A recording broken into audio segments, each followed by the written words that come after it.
So we've had our Manor system for 6 months. It's time to change the cartridge. I want to show you just how easy and simple that it is. The first thing we're going to do is we're going to come up to our assembly.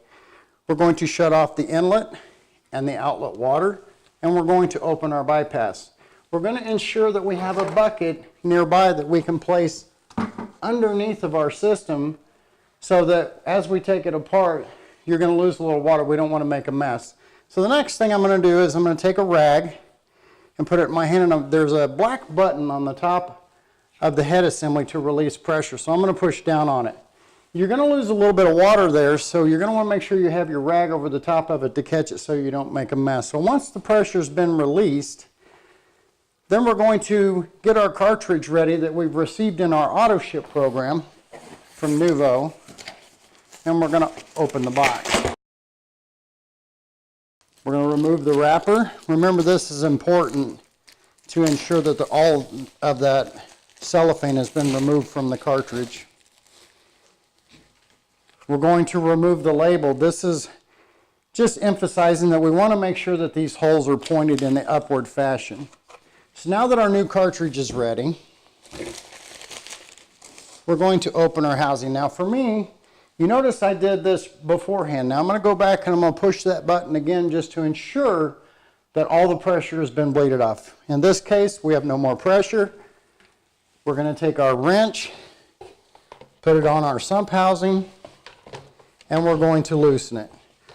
Once it's loose, then you can remove it the rest of the way by hand. Now in this case, make sure your bucket's underneath, push up on the sump housing, and release the nut. It'll drop into your hand. You're still pushing up. Now you're going to wiggle slowly. Water's going to start to leak, and then it'll pop free, and hopefully the water mess will end up in the bucket. So you'll sit your sump in the bucket like so, and we're going to remove the cartridge and put it in the bucket very carefully. Now, I like to remove the sump, pour the rest of the water in the bucket, ensure that my O-ring is back in place, take my new cartridge. Remember, we're going to install it in the sump with the holes pointed up.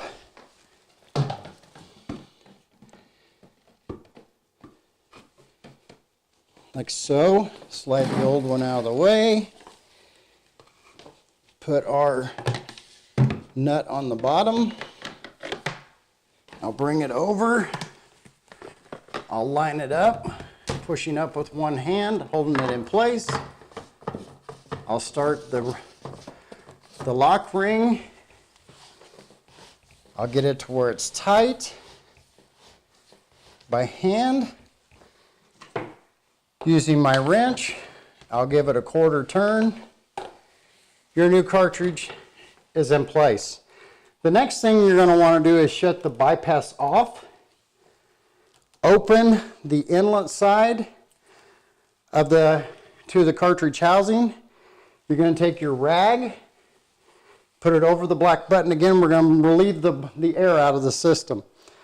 So I've got all the water coming into the cartridge, relieving all the pressure. Notice the output side is still turned off. Once all the air is discharged, I will shut the inlet side back off, open my bypass for 1 hour. Remember, this gives the cartridge time to crystallize, and then it's ready for operation. So to put it into operation again, simply we're going to open the inlet and the outlet side to our Manor system, shut off the bypass, and you're back in operation. Your cartridge has just been changed. Okay, now that you've changed your cartridge, the question is, what do you do with the water in the bucket and the residual water in the cartridge? Well, this is important because if you have a natural stone product or an unsealed concrete surface, we never pour this water on that surface because it will etch it, it can discolor it.